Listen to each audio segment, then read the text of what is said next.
ముఖ్య అతిథిగా విచ్చేసినటువంటి ఎంఆర్ఓ వెంకటరమణ సార్ గారికి వేదికపైకి స్వాగతం పలుకుతున్నారు.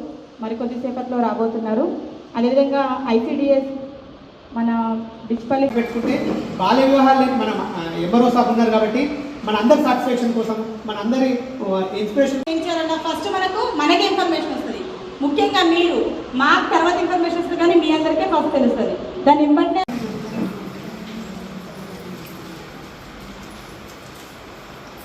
టీచర్స్ అందరూ కూడా దేవతలాగా మిమ్మల్ని డిస్ట్రిక్ట్ కోఆర్డినేటర్ గారు చెప్పారు. నిజంగా అది ఎందుకంటే ఒక మహిళ అక్కడ ధైర్యం అంటే ఇప్పుడు నేను ఇప్పుడే వచ్చాను ఇక్కడ.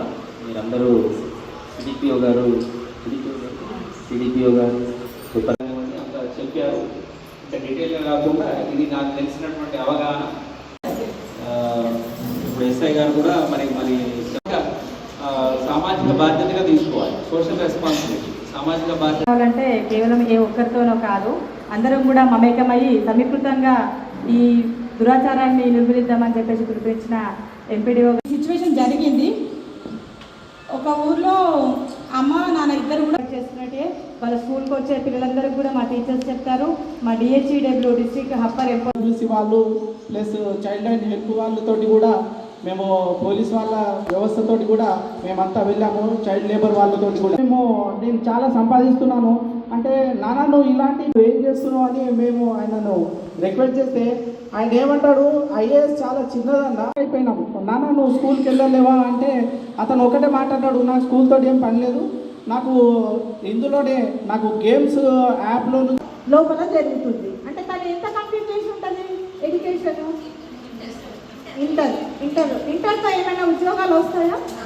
సరే, చదువుకోలేదు తను.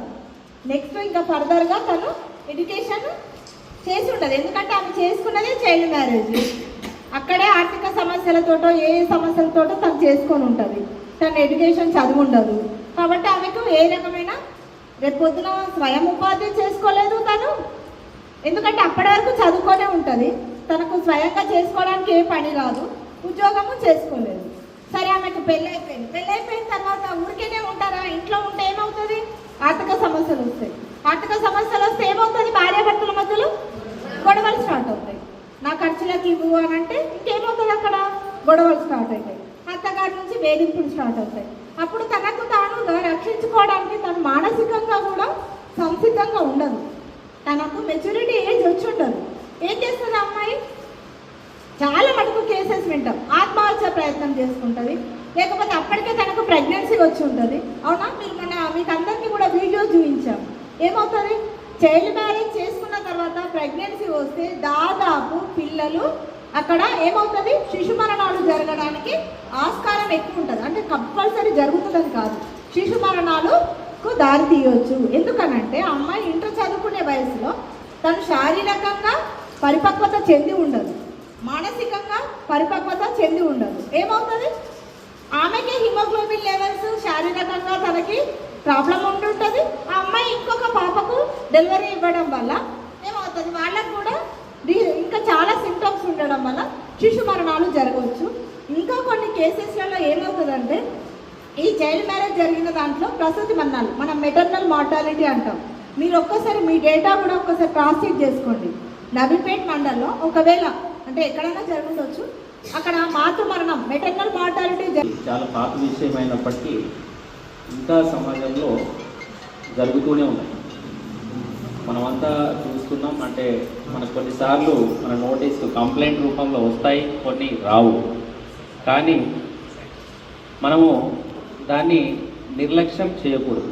ఆ విషయాన్ని మనకు తెలిస్తే, అవగాహన ఉంటే ఖచ్చితంగా మనం ఆపడానికి ప్రయత్నం చేయాలి. చైల్డ్ మ్యారేజ్ ప్రొహిబిషన్ యాక్ట్ అనేది 2006లో చేయడం జరిగింది. అది 2007 నుండి ఇంప్లిమెంటేషన్కి వచ్చింది. ఇది పార్లమెంట్ ద్వారా పాస్ చేయబడినటువంటి యాక్ట్. కాకపోతే చట్టాలు అనేవి ప్రభుత్వం చేస్తుంది, కానీ ఇంప్లిమెంట్ చేయాల్సినటువంటి బాధ్యత ప్రభుత్వం శాఖలే కాకుండా, అంటే ప్రభుత్వంలో ఉన్నటువంటి ఉద్యోగులే కాకుండా వివిధ ప్రజా సంఘాలు కానివ్వండి, ముఖ్యంగా ఎన్జిఓస్, సాధన లాంటి ఎన్జిఓస్ కానీ అందరూ కోఆర్డినేషన్తో చేస్తేనే వీటిని మనము అరికట్టగలుగుతాం. మీకు అందరికీ తెలుసు, చిల్డ్రన్ మ్యారేజ్ అంటే చిన్న బాలికలకు మ్యారేజ్ చేస్తే వాళ్ళకి ఎటువంటి ప్రాబ్లమ్స్ వస్తాయో మీకు ఇప్పటివరకు సిడిపిఓ గారు చెప్పి ఉన్నారు. ముఖ్యంగా హెల్త్ ఇష్యూస్ చాలా వస్తాయి. అంటే చిన్న వయసులో మ్యారేజ్ అనేది వాళ్ళకు సామాజికంగా, మానసికంగా, శారీరకంగా ఈ 3 పాయింట్లను చూసుకున్నటువంటి ఎదుగుదల అనేది చాలా తక్కువగా ఉంటుంది. తర్వాత ముఖ్యంగా అయితే రేపు పుట్టబోయే తరాలు, భవిష్యత్ తరాలు కూడా చాలా వీక్గా పుట్టడం జరుగుతుంది. సో అందుకే గవర్నమెంట్ చాలా సైంటిఫిక్గా ఆలోచించే ఒక మ్యారేజ్కి ఏజ్ అనేది లిమిట్ పెట్టడం, అంటే మినిమం ఏజ్ అనేది పెట్టడం జరిగింది. సో మనం ఆ చట్టాన్ని ఖచ్చితంగా పాటించేటట్లు అందరికీ, ముఖ్యంగా మీరు ఎవరైతే ఇప్పుడు ఇక్కడ అంగన్వాడీ టీచర్స్, ఇంకెవరైనా ఉన్నారా? అందరు అంగన్వాడీ టీచర్స్ కదా.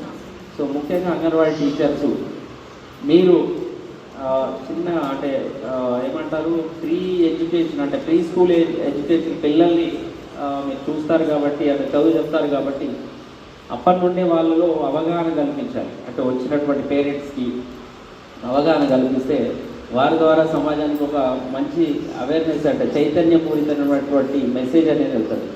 అదేవిధంగా అరికట్టే విషయంలో అయితే ఇప్పుడు సిడిపిఓ గారు చెప్పినట్టు రెవెన్యూ డిపార్ట్మెంట్ కానీ, మా పంచాయతీరాజ్ డిపార్ట్మెంట్ కానీ, ఐసిడిఎస్ వాళ్ళు కానీ, ఇంకా